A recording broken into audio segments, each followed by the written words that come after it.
አንድ አምላክ በሚሆን በአብ በወልድ በመንፈስ ቅዱስ ሚያዝያ 17 በዚች ቀን የዘብዴዎስ ልጅ የወንጌላዊ ዮሐንስ ወንድም ሐዋርያው ያዕቆብ በሰማዕትነት አረፈ። ይህም በእስያ ውስጥ ካስተማረ በኋላ እርቅ በተገኘባት በእውነተኛ አምላክ በጌታችን ወንጌል ሊያስተምራቸው ወደ ተበተኑ ወደ 12ቱ ነገድ ወጣ። እነርሱም አንድ አምላክን የሚያመልኩ አልነበሩም። የራሳቸው የመረጡትን የሚያስተምሯቸው ጣዖታትን ያመልኩ ነበር እንጂ።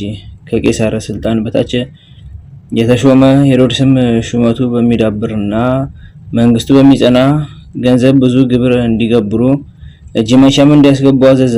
ያዕቆብ ግን ወደ እርሳቸው በደረሰ ጊዜ በሀገራቸው ቋንቋ ሰበከላቸው። የፍጥረትን ሁሉ ቋንቋ ማወቅ እግዚአብሔር ሰጥቶት ነበርና የሚያውቀውም የሰው ቋንቋ ብቻ አልነበረም፣ የእንስሳና የአራዊት የሰማይ ወፎችንም ቋንቋ ነበር እንጂ።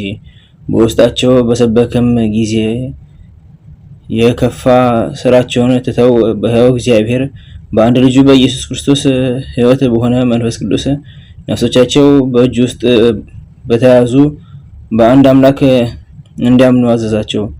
እርሱም በሕያዋንና በሙታን ሊፈርድ የሚመጣ ነው። ዳግመኛም በማይጠፋና በማይበላሽ በሰማያት ድልብ ይሆንላቸው ዘንድ ከገንዘባቸው ለችግረኞችና ለድሆች እንዲመጸውቱ አዘዛቸው።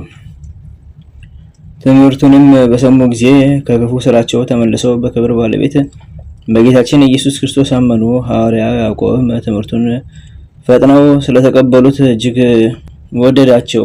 በአብ በወልድ በመንፈስ ቅዱስም አጠመቃቸው። በየሀገራቸውም ቤተክርስቲያን ሰራላቸው። ዳግመኛም ከእንስሶቻቸው ከሚዘሯቸው እህሎችና ከወይን አትክልቶች ፍሬዎች ለካህናትና ለድሆች ምግብ ሊሆን ለቤተክርስቲያን የመጀመሪያው መባ እንዲሰጡ አዘዛቸው።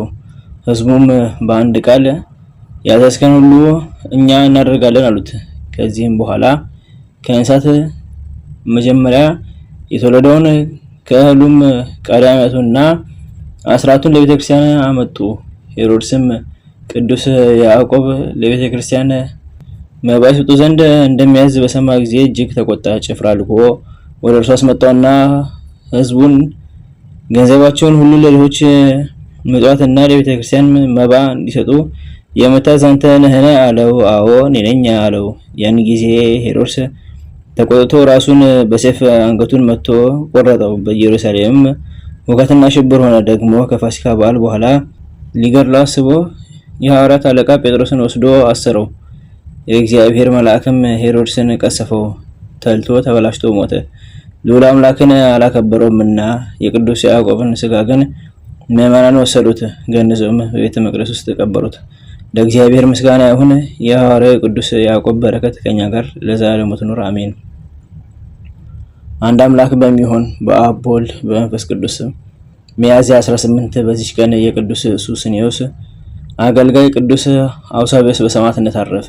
ዘአቅረብኩ ማሕሌተ ዘኪርየ አእላፈ እምለተ ተምልከ ዘልፈ ለላነበብቶ ከብዘኔቴ መጻፈ ተለሰከ እግዚኦ ጻድቃን ወትጉፈ ነምላኡ ውላን ዘተርፈ ነቢያት ቅዱሳን ሐዋርያት ሰባኪያን ሰማዕታት ወጻድቃን ደናግል አዲ ወመነኮሳት ይላል ባርኮ ወዛቲ መካን እስከ ደገ ሊቆኑ ተጻን ለጻፉ በክርታስ ወለዛ ጻፉ ወንዘደርስ ወለዛምቦ ስትርጎ ሳዲስ ወለሰማ ቃሎ ወዝነፈስ በጸሎተሙ ማርያም አረቄተ ኩሉ እንባስ ህቡረ ማረነ ኢየሱስ ክርስቶስ በቅዱሳኑ ጸሎት ጠብቀን በረከታቸው ከኛ ጋር ትኖር። ወአምላክነ በከመ ንትቀ ወአኮ በከመ አምሳነ አቡነ ዘበሰማያት